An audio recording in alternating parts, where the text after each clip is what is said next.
Thank you very much for coming along to today's meeting. First of all, a quick introduction and a bit of housekeeping. I'm hoping you're able to hear me okay and that you have muted yourself. If you have any questions or queries about today's meeting, please feel free to type these into the chat box, which is in the GoToMeeting organisation page.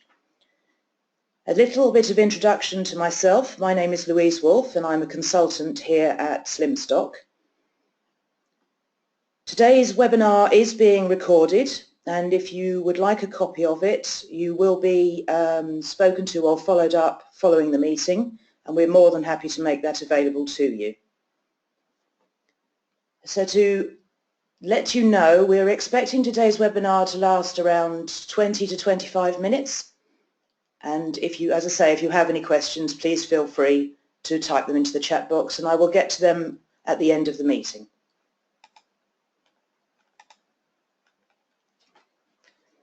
So the first question we really have is, why would you improve your forecasting? Why do you want to do that? We all really know the answer to this. A robust forecast is necessary in order to control the stocks, to have the right stock in the right place at the right time, keeping our customers happy, but also controlling our cash flow, and at the same time trying to reduce any excess stocks.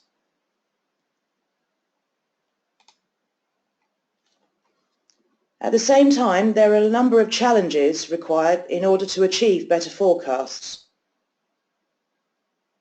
The challenges we need to overcome are very familiar to most people.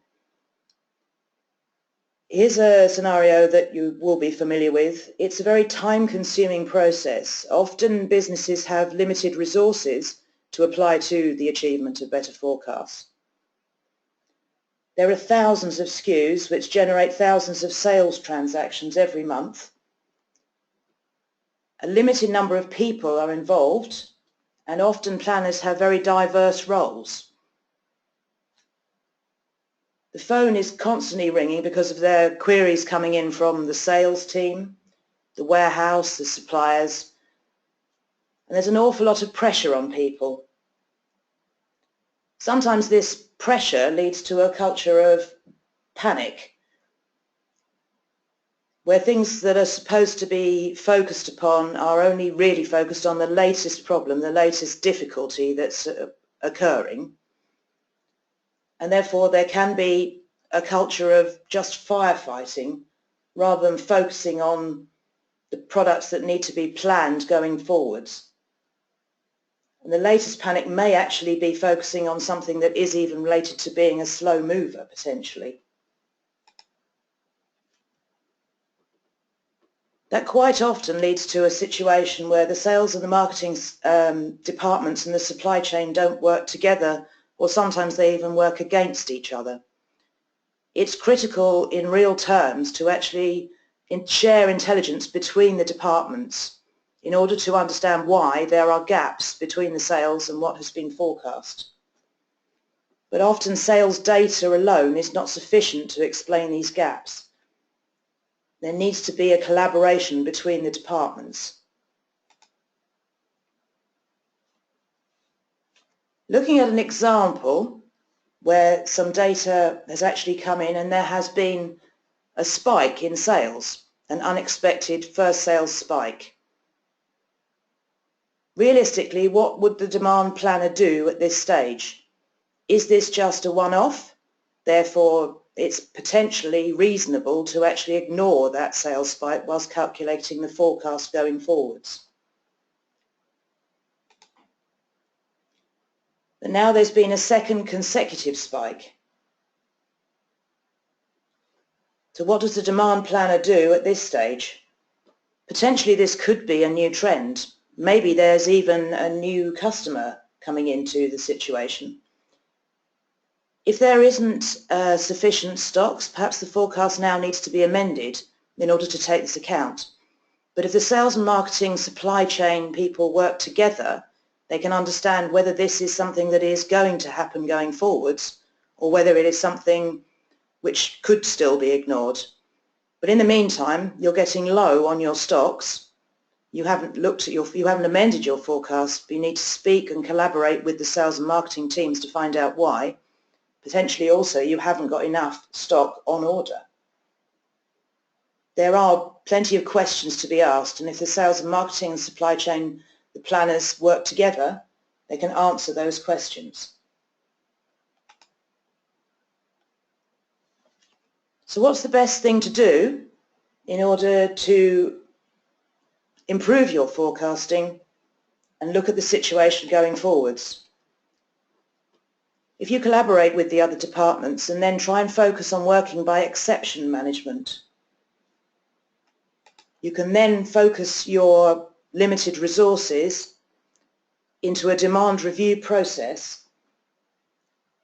and collaborate with other departments to improve and enhance your forecasts.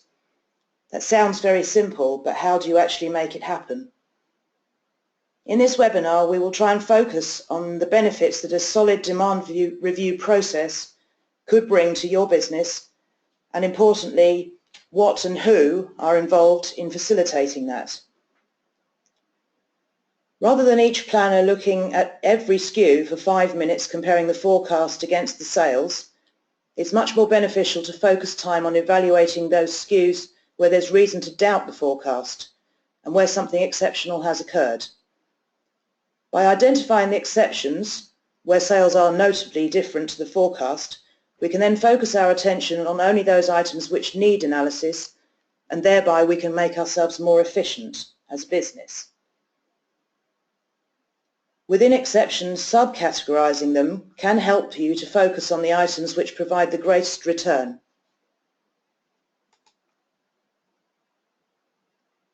So where does this demand review process actually fit into the S&OP Monthly Meetings Cycle?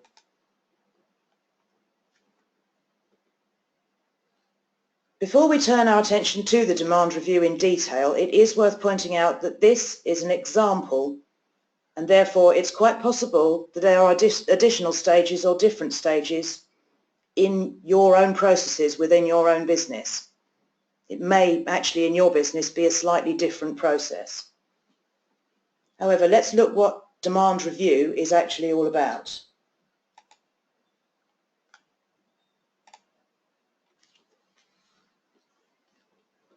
There are a number of key objectives that should be looked at when you're setting up your demand review meeting. It's a good idea to look at the sales and the customer service key performance indicators to try and work out the reasons for service level misses or perhaps the poor performance, and review any system-generated exception messages and discuss the reasons behind them. The collaboration between the departments within this meeting will enable those things to be discussed and therefore the forecast to be adjusted accordingly.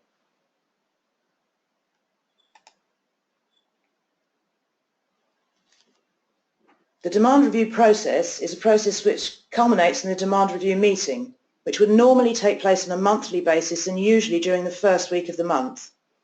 Generally, we would expect the attendees to be those on this slide, and potentially you may wish to involve some of the other departments in your organisation. Possibly you want to involve, if you're a manufacturing organisation, the production side of things. The warehousing people could also be involved, and perhaps even the finance team. Depending on the size and the structure of your organisation, it might not be necessary for all the contributors to be in the meeting at the same time. If you're reviewing your demand by brand, different planners may be involved, different types of people could come in and leave at different times of the meeting in order to just come in when it's necessary to discuss their particular area or their particular brand. It's also possible that people may not be able to come to the meeting in person if you're looking at somewhere where there are departments based in different countries or different parts of the country. So it may be that people come in via the web or something along those lines.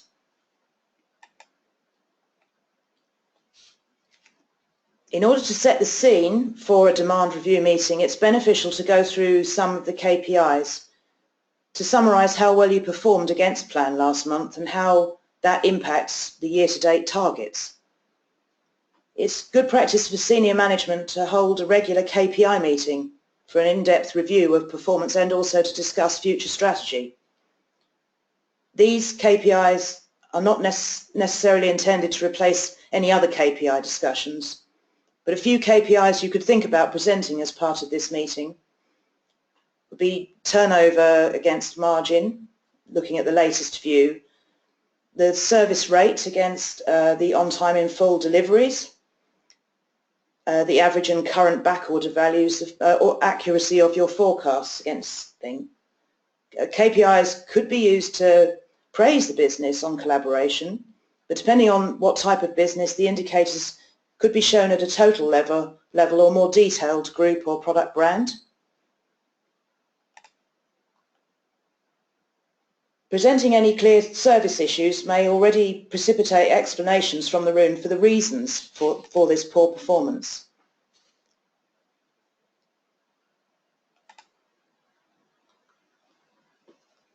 We now want to look at the collection of data prior to the meeting and also whether we need to look at exceptions at this stage. For looking at exceptions, we actually need to try and define what an exception is and have a consistent way of identifying exceptions. So what actually is an exception? In the Oxford English Dictionary, exceptions are described as rare, unusual and unexpected events. So let's look at an example. The first part of this graph showed the sales for the last 6 months. On first glance, the result for October looks a little bit low, but putting it in the context of a 12-month sales pattern, we then find that sales were very similar for the same period last year, and therefore this may be part of a seasonal low rather than just an exceptionally low demand. Given that we can't always decide that a result is actually exceptional with just a quick visual check, what other options do we have? By defining some rules for identifying exceptions, some of the guesswork would be taken out of the process and the results could be more objective. Here are some examples of most common exceptions. We're taking a look at each one in detail. The next step is to ensure that generation of exceptions is repeatable and as efficient as we can possibly make it be. And we'll return to this theme shortly.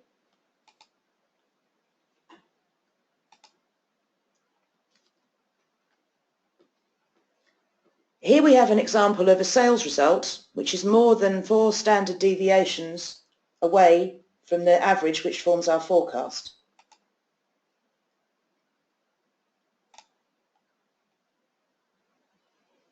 This is a very good method for identifying exceptions for items where sales which are normally distributed, as we can define the probability of receiving results which are a certain number of standard deviations away from the average.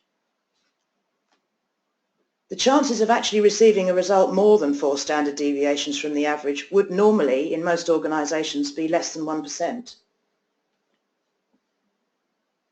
Large demand might actually be the result of a previous stock out, which is temporary due to an alternative supplier being stocked out. There could be a heat wave or a cold spell that couldn't really have been predicted for the same period last year. Another example is where sales last month were unexpectedly 0. This could be significant in itself, as if this were a fast-moving line, we would always expect to sell at least something. Does this need to be looked at because we've lost market share because of some competitor activity? Is it temporary or likely to be permanent? Or is it simply that we actually had supplier delivery issues at this point?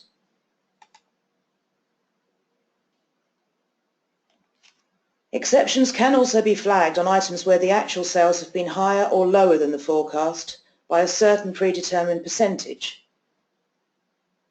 For lower than expected sales, perhaps there were supplier delivery issues that need to be accounted for. But for higher than expected sales, is this a result of a one-off large customer order, or because we have actually now achieved a new customer And that again would rely on collaboration between the sales and marketing teams and the planning and supply chain teams. Other things to take into account, other things to consider when you're doing this, is to maybe exclude non-stocked items and anything that's shipped direct. Maybe you would also like to or need to exclude items that are new. And would the exception sometimes be based at a product group or category level rather than item level? So sometimes it's better to actually aggregate up, to look at exceptions on a broader basis rather than on a lower basis. But also it's a good idea to be mindful of any promotions that are taking place, because that could actually account for large spikes potentially in the sales for one individual month.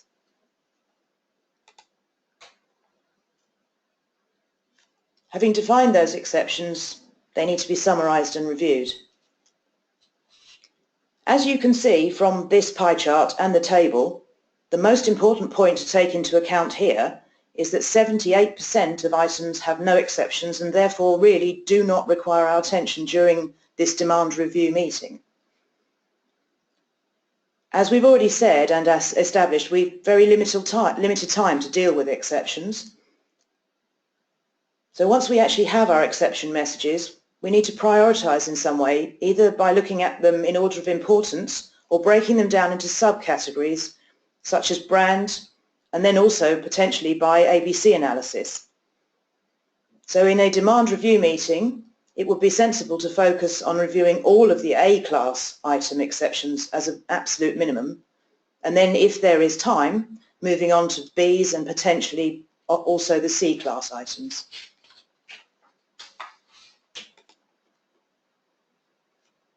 We then move on to, having collated all the data together, looked at the exceptions, what would be the general setup and basis for a demand review meeting itself?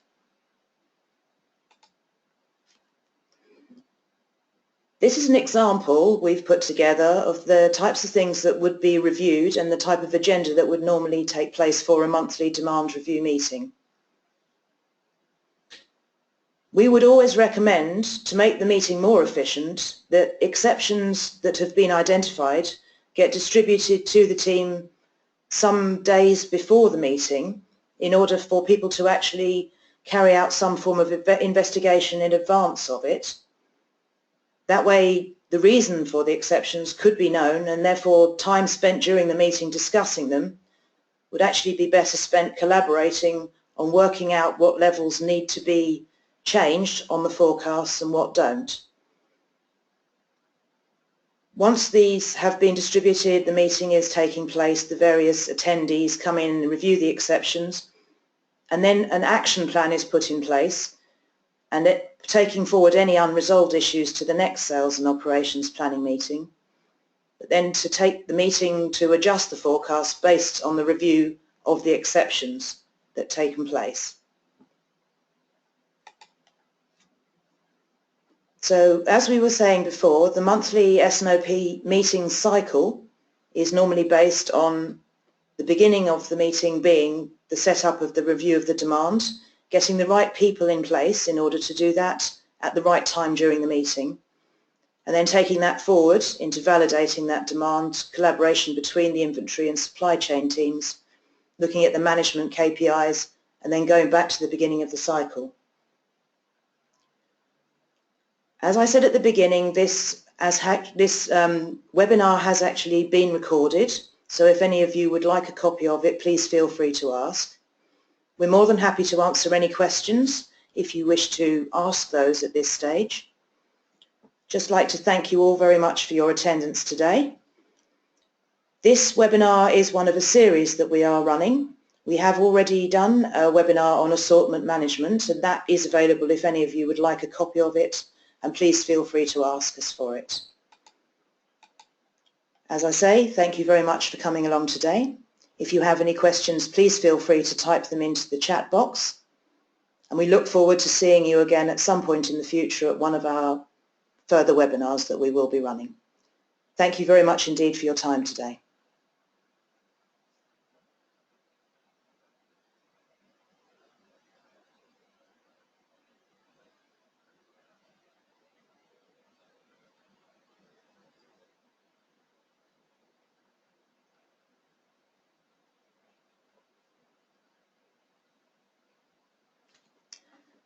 Okay, well, there don't appear to be any questions, so in that case I will end the webinar session, and once again thank you very much indeed. Goodbye.